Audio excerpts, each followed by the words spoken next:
Ticket को कहीं head tail तो नहीं होने वाला है? सामान्य आ गई तो उन्होंने कहा कि मैं लड़ूंगी, आपने कहा कि मेरी भी इच्छा है। पार्टी से होने वाली है या निर्दलीय लड़ेंगे?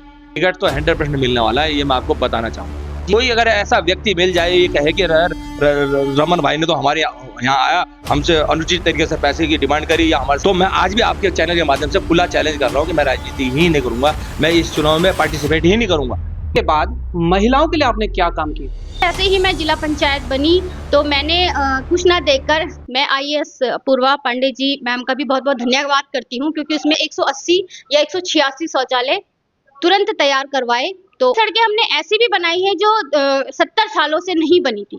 वहाँ पे एम्बुलेंस का भी प्रबंध कराया। स्वास्थ्य केंद्र छिद्दरवाला के लिए 2 करोड़ रुपए हमने जिला योजना से सैंक्शन कराए हैं भैया। काम करने नहीं दिया जाता है जिला पंचायत सदस्यों को, ऐसे आरोप भी लगते हैं और ऐसी शिकायतें आती है बार बार। आपके साथ अगर ऐसा हुआ है तो बताएं। मैं बिना नाम ले बता रहा हूँ। एक ग्राम सभा में क्या होता है कि कुछ लोग मेरे फादर को बोलते हैं कि आपका बेटा बने हुए तो 3 साल हो गए हैं, और प्रधान जी आते हैं, वो कहते हैं नहीं नहीं आप किससे पूछ के यहाँ काम कर रहे हो। तो लोगों ने कहा कि रमन रांगड़ डर गया है। एक ग्राम सभा और भी है, वहां पर क्या हुआ कि आप वहां पर लोगों ने मेरे को प्रस्ताव दिया, तो वहां पर जब क्या हुआ कि जब रोड बननी चालू हुई, मतलब एक गांव का प्रधान आता है, कहता है कि साहब यहाँ पर मैं काम करने नहीं दूंगा, ये रोड मैं बनाऊंगा, ये है वो। प्रधान सिर्फ मेरा काम रोकने की मनसा थी उसकी, तो वो करो तो मुझसे पूछ के करना, क्योंकि हम गाँव के मालिक हैं। आपका प्रधानमंत्री अपने को सेवक बता रहा है और एक गाँव का प्रधान अपने को कह रहा है कि मैं मालिक हूँ। जिस जनता ने इनको चुनकर विकास करने के लिए भेजा है, ये फिर आप होते कौन हो रोकने वाले, ये कहकर कि गांव का मैं मुखिया हूं, मैं जो हूं मालिक हूं। भाई जिस जनता ने चुना है, आपको चुना है, उसी जनता ने इनको भी चुना है। जनता केवल विकास चाहती है, ये नहीं चाहती कि कौन मालिक है और कौन नौकर है। नौकर तो आप हो ही जनता के। आरोप है, ये जनता का सवाल है। दरअसल पंचायत के सदस्य हैं, अब जो चुने हुए प्रतिनिधि है, इनका ध्यान अब प्रॉपर्टी डीलिंग में ज्यादा और काम में कम है। आपका क्या हिसाब है? पर मैंने जीवन में कभी भी प्रॉपर्टी का काम नहीं करा। नारी के पीछे खड़े रहोगे ना, तो वहां आपको हराने वाला कोई पैदा नहीं हो सकता। ये मेरा कर्तव्य बनता है, वहाँ के लोग मुझे भी देखते हैं, वो उम्मीद करते हैं कि अपने क्षेत्र की समस्या भी उठाऊं।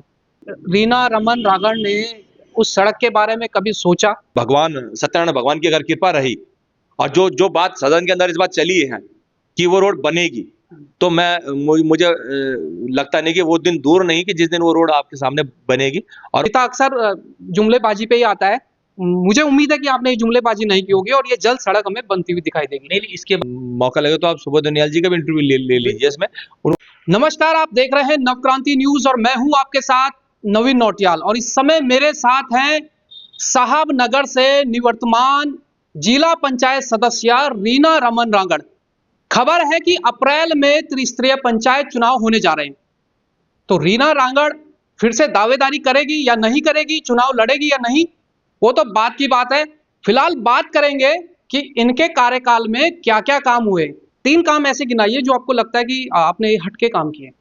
मैंने ऐसे पाया कि लिखा तो गया था कि शौचालय मुक्त गांव, लेकिन मेरी नज़रों में वो नहीं था, क्योंकि जब भी मैं वोट मांगने जाती थी तो लोगों से यही सुनती थी कि मैडम हमारे शौचालय नहीं है, हमें बहुत दूर जाना पड़ता है।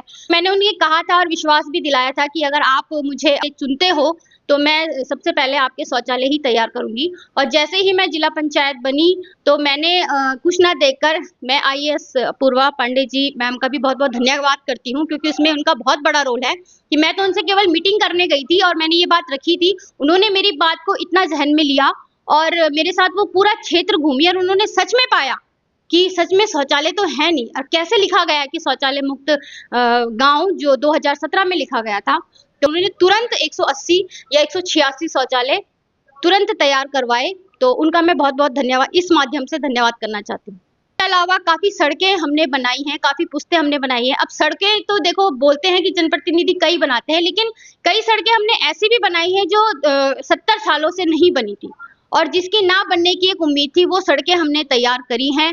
पोखरियाल भैया जी हैं, उन्होंने मुझे फर्स्ट टाइम जब मैं जिला पंचायत बनी थी, उन्होंने मुझसे सवाल किया था कि मैडम हम क्यों आपको वोट दें। तो मैंने उनसे बस एक ही बात कही थी कि भैया अभी तो हम हाथ जोड़कर वोट ले रहे हैं, पर हमारे काम आपको गिनाए जाएंगे, अगली बार हमको हाथ जोड़ने की नौबत नहीं आएगी। तो इसी में भैया ने मुझे एक दिन फोन करा और उन्होंने बोला कि मैडम ये प्राथमिक स्वास्थ्य केंद्र की हालत बहुत खराब है। कहाँ की बात कर रहे हैं? मैं छिंदरावाला की बात कर रही हूँ सर आपसे। तो मैं गई वहाँ पे तुरंत उनके कहने पर और मैंने सच में देखा वहाँ की स्थिति काफ़ी दयनीय थी। वहाँ पे मैं स्वास्थ्य समिति की अध्यक्ष भी थी, डीपीसी मेंबर भी थी। तो मैंने सीएमओ सर से बात करी और तुरंत मैंने वहाँ पर उनकी सुविधा के लिए जो भी बन सकता था वो बात करी और वहाँ पे एम्बुलेंस का भी प्रबंध कराया। स्वास्थ्य केंद्र छिंदरवाला के लिए 2 करोड़ रुपए हमने जिला योजना से सैंक्शन कराए हैं भैया। चुनाव आ चुके हैं, क्या तैयारी है इस बार? बिल्कुल तैयारी पूरी है। वो आरक्षण पे भी हम सोच रहे हैं, डिपेंड करता है कि अगर सामान्य सीट आएंगे तो बिल्कुल रबत जी इसमें मैं चाहती हूँ कि क्योंकि मुझे ऐसा लगता है कि मुझसे ज़्यादा नॉलेज शायद उनको है और वो उसमें लड़ेंगे तो मुझे बहुत खुशी होगी और मुझे ऐसा लगता है कि जनता का पूरा सहयोग और पूरा प्यार जैसे मेरे साथ रहा और अपना आशीर्वाद भी वो लोग उनके साथ रखेंगे। और अगर महिला सीट आती है तो आपको तो पता ही है, रीना रांगड़ है ही। आरोपों से शुरुआत कर लेते हैं, बाद में आपके विजन पर आएंगे। आरोप ये है कि कुछ जगहों पे आपने काम किए और कुछ जगहें आपने जो है बहुत कम काम किए या फिर ना के बराबर किए। क्या क्या कारण रहा? क्या वोट बैंक को देखकर आपने ऐसा किया या इसके पीछे कोई और कहानी है? ऐसा कहीं नहीं है कि मैंने काम कहीं कम किया है या ज़्यादा किया है। हो सकता है कि कभी-कभी लोगों के मानक हो सकते हैं कि वो कोई उनकी जो तुलना है उसमें कहीं किसी को लगता होगा किसी क्षेत्र में हमने काम कम किए हैं। पर जो हमारा जो व्यक्तिगत तौर पे हम लोगों का जो भाव रहता है कि वो सभी लोगों को, सभी क्षेत्रों को सर्वांगीण विकास की तरफ हमने फ़ोकस किया है। बजट भी जो सरकार की तरफ से मुहैया कराया जाता है, वो क्षेत्र के क्षेत्रफल के आधार पे नहीं किया जाता, वो भी जनसंख्या के आधार पे किया जाता है। तो आप कंपैरिजन कैसे करते हो? एक प्रतिनिधि के दूसरे प्रतिनिधि से कंपैरिजन करोगे, तो मैं ये खुल के कह सकता हूँ, मैं किसी की बुराई नहीं कर रहा हूँ, कोई ये ना समझे कि मैं किसी की बुराई कर रहा हूँ। मैं ये कहता हूँ कि अगर अन्य प्रतिनिधि मतलब जो वर्तमान में जितने भी प्रतिनिधि हैं, उनके कामों से अगर मेरा काम 50,000 भी कम होगा ना, तो तब आप मुझे ये कहो कि आपने कम किया है। पंचायत जो सदस्य हैं, उनकी एक शिकायत रहती है कि जो पंचायत स्तर के, हम चाहे प्रधानों की बात कर लें या फिर बीडीसी मेंबर की बात कर लें, समन्वय की कहीं ना कहीं दिक्कतें आती है, काम करने नहीं दिया जाता है जिला पंचायत सदस्यों को। ऐसे आरोप भी लगते हैं और ऐसी शिकायतें आती है बार बार। आपके साथ अगर ऐसा हुआ है तो बताएं। देखो, ये आपने बिल्कुल अब आपने जो अभी पिछला सवाल किया था, मुझे लगता है कि उस सवाल का जो आंसर था ये आगे चल गया। अब ये आधा आंसर ये हो गया उसका, जो आपने मुझे बोला कि जो आपका सवाल था कि भाई आपका काम में कुछ क्षेत्रों में ज़्यादा, कुछ में कम जो है, ये भी एक बहुत बड़ा कारण है जो आपने बताया। कि क्योंकि मुझे ऐसा लगता है कि कभी मैं अब बोलूँगा ना, नाम लूँगा तो बोलेंगे लोग राजनीति कर रहा है। पर जो सच बात है कि मुझे तो, आपको यकीन नहीं मानोगे, एक जगह में मैं बिना नाम लिए बता रहा हूँ, एक ग्राम सभा में क्या होता है कि कुछ लोग मेरे फादर को बोलते हैं कि आपका बेटा बने हुए तो 3 साल हो गए हैं और हमारी एक नहर थी और बहुत उसको बनाने की ज़रूरत है, बहुत टूटी हुई है, उसमें इतना मलबा भरा हुआ है कि उसको सफाई करने की ज़रूरत है और उसको बनाने की ज़रूरत है। तो मेरे फादर को जब उन्होंने बोला तो मेरी एक आदत है कि फादर मेरे को कुछ बोलते हैं तो मैं बिना सोचे समझे उस काम को करता हूँ। ये मेरा अपना जीवन का वसूल है। आया और मैं काम चालू किया, मतलब 4 ट्रॉली बड़ी वाली, वो वहाँ से कीचड़ निकाला और ये वो नाली में, जैसे मैंने रिपेयरिंग का काम चालू करा तो एक प्रधान जी आते हैं, वो कहते हैं नहीं आप किससे पूछ के यहाँ काम कर रहे हो? वो व्यक्ति मेरे से लड़ने लगा कि नहीं, बस काम तो मैं ही करूँगा, ये मेरे घर के, ये नहर मेरे घर की तरफ जा रही है। तो जब बहुत झगड़ा हुआ तो फिर मुझे ऐसा लगा कि मुझे लड़ना उचित नहीं लगा मुझे, क्योंकि उसमें यकीन नहीं मानोगे 10 से 15,000 की लेबर लग चुकी थी। मैंने काम छोड़ दिया। तो हालांकि पब्लिक में तो आपने कहा ना कि पब्लिक में तो हर तरह के लोग हैं, हर तरह की बात करते हैं। कुछ लोगों ने कहा कि रमन रांगड़ डर गया है, कुछ लोगों ने इस तरह की बात करी, डर गया। कुछ लोगों ने, जो समझदार लोग हैं, उन्होंने मुझे बोला कि बेटा ठीक है। तो एक ग्राम सभा और भी है, वहां पर क्या हुआ कि आप वहां पर लोगों ने मेरे को प्रस्ताव दिया। तो वहां पर जब क्या हुआ कि जब रोड बननी चालू हुई, मतलब यानी मटेरियल पड़ गया है, साइड में पानी का टैंकर आ गया है, मिक्सर मशीन मतलब चालू हो चुकी है। उसके बाद एक गांव का प्रधान आता है, कहता है कि साहब यहाँ पर मैं काम करने नहीं दूंगा, ये रोड मैं बनाऊंगा, ये है वो है। तो फिर वहाँ हंगामा, मैं घर पे था, तो ठेकेदार का फोन आता है कि भाई साहब यहाँ तो काम बंद हो रहा है, क्या करें? तो फिर मैंने ठीक है, मैंने कहा मैं बात कर लेता हूँ। फिर मैंने प्रधान जी को फोन लगाया, तो प्रधान जी का नहीं रांगड़ जी ये काम तो मैं करूंगा इसको।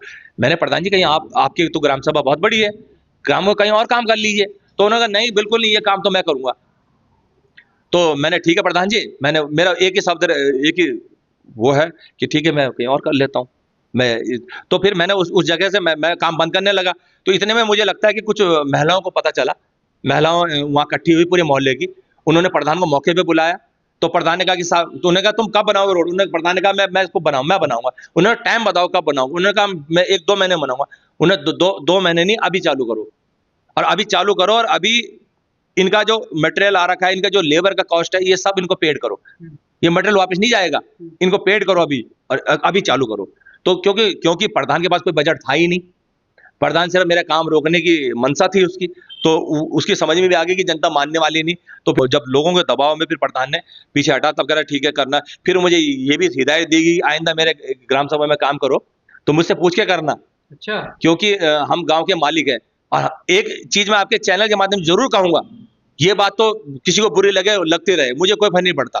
कई प्रधान लोग तो मैं व्यक्तिगत तौर पर मुझे कहा है, और वो अगर आपका इस न्यूज सुनेंगे तो उनको भी पता लगेगा कि हाँ मैंने कहा है। उन्होंने कहा कि हम गांव के मालिक हैं। तो मैंने उनको ये कहा प्रधान जी, मैंने निश्चित ही मैंने कहा जो गांव की रजिस्ट्रियों की जमीन भी है वो भी आप ही की होती होंगी। मगर मैंने उदाहरण के लिए बोलूं कि अगर मैंने आपके गांव में अगर नौटियाल जी रह रहे हैं और नौटियाल जी की रजिस्ट्री की जमीन है, तो उस नौटियाल जी नहीं उसके फिर मालिक, फिर तो मैंने उस रजिस्ट्री की जमीन के मालिक भी आप ही हो। तो देश का प्रधानमंत्री अपने को सेवक बता रहा है और एक गांव का प्रधान अपने को कह रहा है कि मैं मालिक हूँ। तो मतलब निश्चित ही दुर्भाग्य की बात है। तो आप देखिए कि पंचायत में क्या क्या चलता है। मतलब सोचे कि जिस जनता ने इनको चुनकर विकास करने के लिए भेजा है, ये लोग खुद को स्वयंभू, मैं कहूंगा कि अपने को गांव का जो है मालिक कह रहे हैं कि हम मालिक हैं। जब एक जनता का चुनाव प्रतिनिधि विकास करना चाह रहा है, काम करना चाह रहा है, तो फिर आप होते कौन हो रोकने वाले, ये कहकर कि गांव का मैं मुखिया हूं, मैं जो हूं मालिक हूं। भाई जिस जनता ने चुना है, आपको चुना है, उसी जनता ने इनको भी चुना है।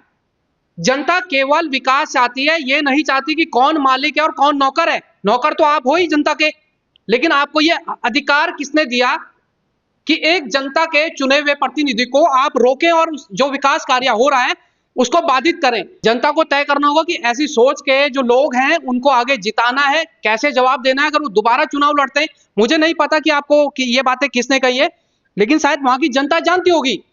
तो जनता को जवाब जरूर देना चाहिए ऐसे लोगों को। जब पंचायत सदस्यों पे, चाहे हम उछले से निचले तक की बात कर लें, एक जनता का ये आरोप है, ये जनता का सवाल है दरअसल, क्योंकि लोग मुझसे कह रहे थे कि आप पंचायत चुनाव आ गए तो एक सवाल जरूर पूछना कि जो पंचायत के सदस्य हैं, चाहे जिला पंचायत की बात कर ले, बीडीसी की, या फिर ग्राम पंचायत में हम बात कर लें, अब जो चुने हुए प्रतिनिधि है इनका ध्यान अब प्रॉपर्टी डीलिंग में ज्यादा और काम में कम है।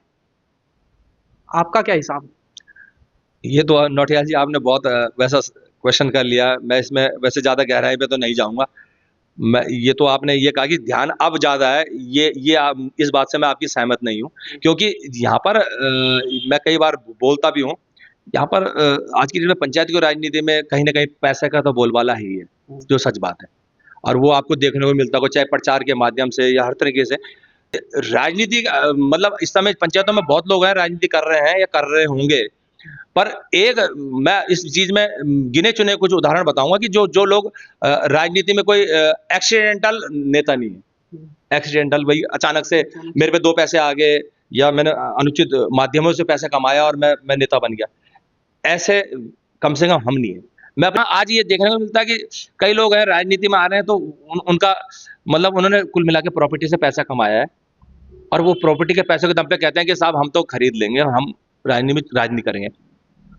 कुछ ही उदाहरण ऐसे हैं, मतलब ये कहूं कि मैं तो ये कह सकता हूं, मतलब किसी को मैं माफी चाहता हूं किसी को बुरी लगे, पर 98% जितने भी नेता हैं वो कहीं ना कहीं प्रॉपर्टी के काम में किसी भी तरीके से उन्होंने पैसे कमाए हैं और फिर उसके बाद राजनीति में आए हैं। ये अब मैं अपनी बात करूं, जनता को सबके बारे में पता रहता है, मैं किसी की बुराई नहीं कर रहा, मेरे बारे में भी पता होगा इंसान को।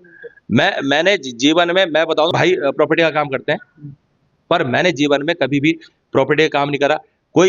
मैं आज भी आपके चैनल के माध्यम से एक चैलेंज सबके सामने रखना चाहूंगा कि पूरे क्षेत्र में कोई भी प्रॉपर्टी डीलर ये कह दे कि रमन रांगड़ ने अनुचित तरीके से हमसे पैसे मांगे या आपके यहाँ पर कोई जो जैसे कई लोग होते हैं कि किसी होटल वाले को, किसी व्यापारी को या किसी ठेकेदार को किसी तरह से परेशान किया।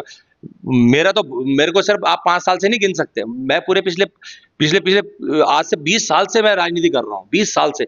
20 साल से अगर आप ऋषिकेश, क्योंकि मैं छात्र संघ में रहा हूँ, तो ऋषिकेश के अगर जो व्यापारी वर्ग भी है, कोई अगर ऐसा व्यक्ति मिल जाए ये कहे कि रमन भाई ने तो हमारे यहाँ आया, हमसे अनुचित तरीके से पैसे की डिमांड करी या हमारे से कुछ आर्थिक लाभ लिया, तो मैं आज भी आपके चैनल के माध्यम से खुला चैलेंज कर रहा हूँ कि मैं राजनीति ही नहीं करूंगा, मैं इस चुनाव में पार्टिसिपेट ही नहीं करूंगा। मतलब इतना मैं आपको बताता हूँ। बाकी तो आपको भी पता है कि प्रॉपर्टी का तो बोलबाला ही है। प्रॉपर्टी डीलिंग कीजिए, कोई दिक्कत नहीं है, लेकिन जनता ने जिस उद्देश्य से आपको चुनाव जिताकर पद दिया है, कम से कम उस पद के रहते रहते आप विकास कार्य कीजिए, जनता की उम्मीदों पर खरे उतरिए। रमन भाई, चुनाव को लेके बात कर लेते हैं कि चुनाव इस बार आप लड़ेंगे या आपकी धर्मपत्नी लड़ेगी, या क्या योजना है आगे आगे? कि हाँ, आरक्षण वाली बात है, अगर महिला आरक्षण आएगा तो मेरी धर्मपत्नी लड़ेंगी, और अगर पुरुष आएगा तो सामान्य में भी हम प्रयास करेंगे। और सामान्य में भी अगर मेरी मिसेज की इच्छा होगी कि लड़ना है, तो हम बोलते हैं सराखों पे हैं, कोई ऐसी दिक्कत वाली बात नहीं। अच्छा, टिकट को कहीं हेड टैल तो नहीं होने वाला है? सामान्य आ गई तो उन्होंने कहा कि मैं लड़ूंगी, आपने कहा कि मेरी भी इच्छा है।